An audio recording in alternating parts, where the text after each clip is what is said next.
एक सवाल आया था, कुरान अफजल है कि नबी?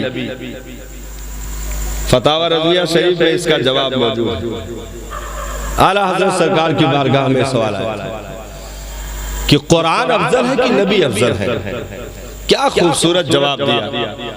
इरशाद फरमाया, अगर कुरान से मुराद मुसहफ है, यानी जिस कागज पे कुरान को लिखा गया, जिन पेज पर दफ्तियों पर कुरान को नोट किया गया, अगर कुरान से मुराद वो मुसहफ है यानी कागज का नुस्खा है, तो बेशक मेरा नबी उस मुसहफ से अफजल है। सुभान अल्लाह। बेशक मेरा नबी उस मुसहफ कुरान से भी अफजल है। और अगर कुरान से मुराद कलामे इलाही लिया जाए तो फिर कलामे इलाही की ज्यादा फजीलत है, क्योंकि रब का कलाम है, उससे ज्यादा फजीलत किसी और चीज को नहीं दी जाएगी। लेकिन कुरान से मुराद अगर मुसहफ है, कागज के पन्ने हैं, वो तहरीरें हैं जो रोशनाई से छापी गई हैं, तो मेरा नबी उनसे भी ज्यादा फजीलत रखता है, क्योंकि तोहफा जिस नबी के सदके में उम्मत को अता किया गया, वो तोहफा भी अफजल है। जिसके सदके मिला वो उससे भी कहीं ज्यादा अफजल है। बहुत खूब। सुभान अल्लाह, सुभान अल्लाह। इस फलसफे को उम्मत को समझने की जरूरत है। अलग अलग मैं आदमी देखिए लाइल्मी की बुनियाद पर बड़ी पगड़ियां लंबी दाढ़ी होने से कोई फायदा नहीं होता है जब तक अल्लाह ताला हिदायत न दे दे। बड़े खानदान बड़ी नस्ल का होने से भी कोई फायदा नहीं होता जब तक अल्लाह ताला उसे हिदायत की रोशनी न दे दे। जिसे हिदायत का नूर मिल जाए, वो पढ़ा लिखा ना भी हो तब भी अपने नबी का मतवाला होता है। और जिससे हिदायत छीन ले, वो इफ्ता की डिग्रियां लेने के बाद भी गुमराह हो जाता है। ये इश्क का त्योहार है, ये मोहब्बत का त्योहार है। नबी की विलादत हो रही है। भाई सरकार ऐसे वक्त में दुनिया में तशरीफ लाते हैं कि रात का हिस्सा जा रहा था और दिन का हिस्सा, सुबह का सादिक का हिस्सा आ रहा था। उस आने और इसके जाने के बीच वाली घड़ी में, यानी कुछ दिन का हिस्सा शामिल है, कुछ रात का हिस्सा शामिल है, जिसको सुबह सादिक कहा जाता है। उस घड़ी में मुस्तफा जाने रहमत की आमद हो रही है, सरकार की जलवागरी हो रही है, मेरे आका तशरीफ ला रहे हैं। तो अब जाहिर सी बात है, अहले मक्का अभी सब नींद के आगोश में थे, सो रहे थे। मक्का वाले सोए थे तो अपने जानवरों का थन सूखा हुआ देखकर सोए थे। जमीन सूख करके उसके कलेजे फट चुके हैं, हरियाली गायब हो चुकी है, चश्मे सूख करके मैदानों में तब्दील हो चुके हैं, दरख्त सूखे खड़े हैं, पत्ते झड़ चुके हैं। ये सब मंजर देखकर मक्का वाले सोए थे। लेकिन आज जब मक्का वालों की आंखें खुली हैं, तो जैसे ही दरवाजे के बाहर निकले, क्या देखा? जमीन पर हरी हरी घासें झूम रही हैं। सुभान अल्लाह। चश्मों में पानी का उबाल आ रहा है। सुभान अल्लाह। बेमौसम हरे भरे दरख्त होकर फल वो भी पके हुए उनके शाखों पर लटक रहे हैं। जानवरों के थनों में दूध का सैलाब उमड़ पड़ा है।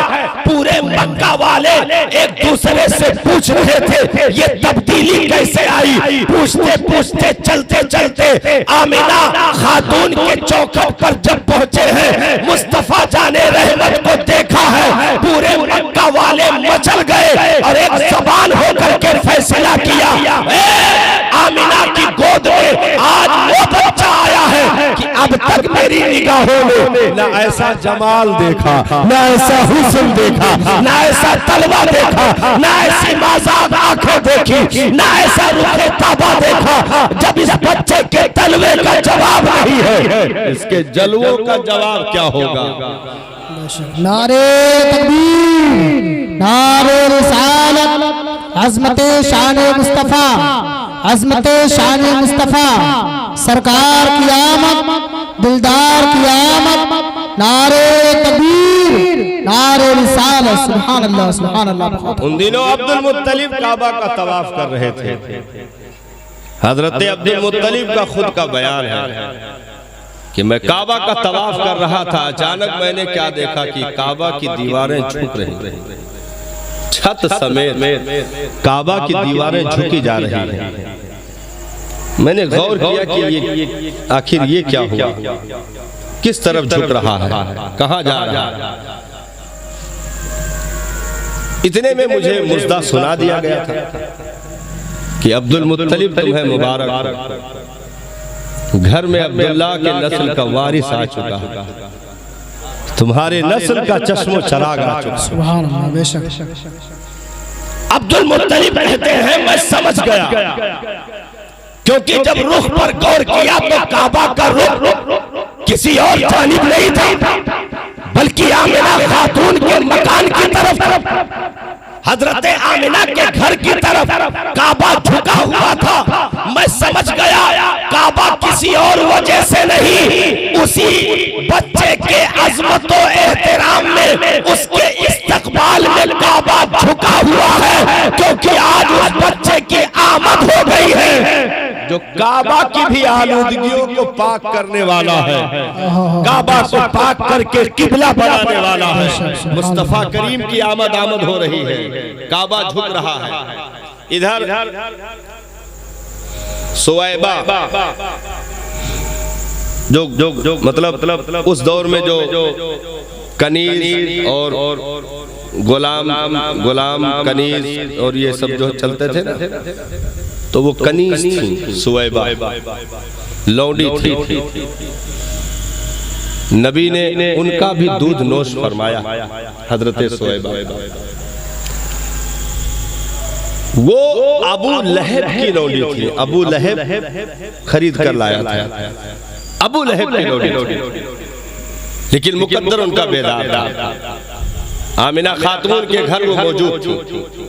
जब ये सारे मनाजिर अपनी निगाहों से देख लिया, हजरत सुवैबा दौड़ी हुई अपने मालिक अबू लहब के पास। अबू लहब, गौर कीजिएगा, बहुत बारीक बात है, अबू लहब के पास पहुंची, मुस्कुराते हुए